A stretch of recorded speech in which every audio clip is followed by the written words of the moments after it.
Dante's Boxing Nation, Dante's Cooking Nation. We out here. Where are we at? We're out here in Bangkok.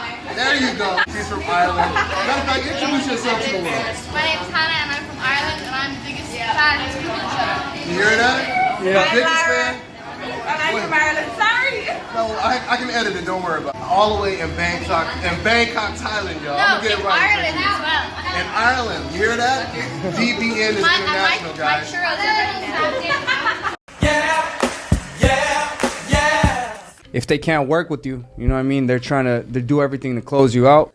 That was David Benavidez talking about Your Excellency Turki Al-Sheikh. He said if they can't work with you, they do everything to close you out. David Benavidez, he is the #1 contender, the WBC #1 contender for Bivol's belt. I believe he may even be a #1 contender for another one of the belts as well. David, he even flew out there to Saudi Arabia to watch that fight live between Bivol and Benavidez, the rematch. Now, a lot of people were expecting David Benavidez to hop in the ring and face off with the winner of that fight, since once again, he was ordered to fight the winner after he got his win over David Morrell, but that didn't happen. Listen, let me just say this. As great as the Benavidez versus Bivol fight was, we watched it 2 times. There's no reason for us to have to watch it a 3rd time, especially not back to back to back. We want to see a new challenge.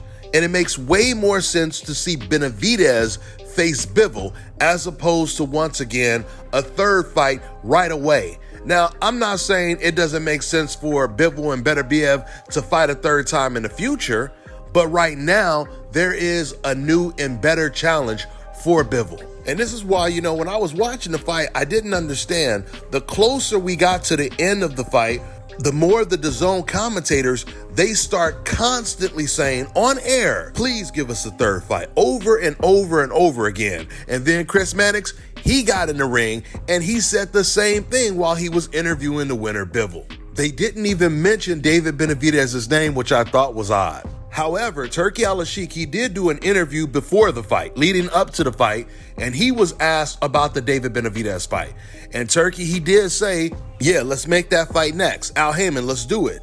But immediately after the fight, David Benavidez's name was no longer mentioned. Listen, guys, Turki Al-Sheikh, he already revealed what he wants to do, his plan in the sport of boxing. He wants to completely monopolize the sport and just have one champion per division like the UFC, which is not a bad idea at all.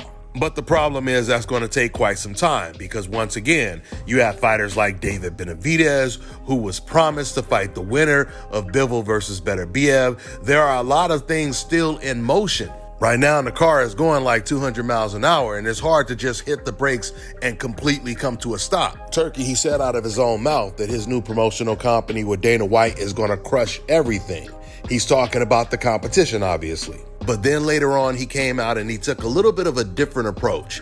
He acknowledged that it's going to take a while. He said it may take about 1 year to 2 years before he can do what he really wants to do, because right now he has obligations to work with the competition to put some of these big fights together. And some of those fights may include, once again, Benavidez versus Bivol, and even Gervonta Tank Davis versus Shakur Stevenson. Now, even though Eddie Hearn is the one that's promoting Shakur Stevenson, but we know there's a very good chance that Turki is going to end up financing that fight. Now, when it comes to David Benavidez, he may not have the power that Turki Al-Sheikh has, but what he does have is the mandatory position. And more importantly, he has the backing of the WBC. Which is so funny because now that David Benavidez is no longer at 168 and he's not Canelo Alvarez's #1 contender, now that he's the #1 contender at 175, the WBC is moving fast. They make him the mandatory. They're ordering him a fight immediately, which means they're putting pressure on Bivol to either fight David Benavidez or give up the belt, meaning he will no longer be considered the undisputed champion. And I don't know if Bivol really wants to do that. In fact, when Bivol did his post-fight interview, he didn't seem too enthused about fighting Benavidez a 3rd time. They asked him directly, did he want to fight Benavidez again? He never answered the question. So with the influence of Turki and what the WBC is forcing, it's going to be really interesting to see what Bivol decides to do. But just like the commentators and the whole DAZN staff was begging for an immediate 3rd fight, I'm begging for them not to make that 3rd fight, at least right now. The fight that needs to be made is Bivol versus Benavidez. Once again, Bivol versus Benavidez is always going to be a great fight, but it's a movie that we've already seen. It's just going to be a rerun, no matter who wins. But Bivol versus Benavidez is a new story with new characters and a fresh ending. Let's see how it plays out. With that being said, I'm going to wrap this video up. That's all I got for now, guys. I'm on to the next one.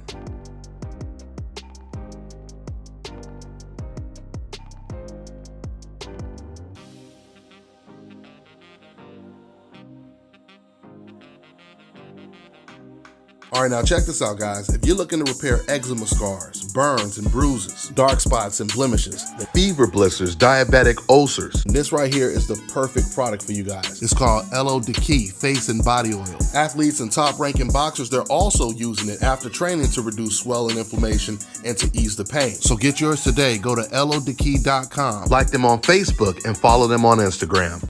Let me tell you guys about Issa Israel Law Firm. It is a full-service legal practice based in Denver, Colorado, an emerging hub for combat sports and high-altitude training. If you're a fighter inside or outside of the ring and you need a law firm you can trust to fight for you, visit thefighterfirm.com or email help@iilawfirm.com. Legal representation is usually limited to plaintiffs or defendants in Colorado, but iFirm can help anyone in the world with trademarking their business name, logos, and U.S. immigration issues. This brother has been my attorney for a while and helped guide me through all kinds of business and civil issues, so make sure you guys go to thefighterfirm.com.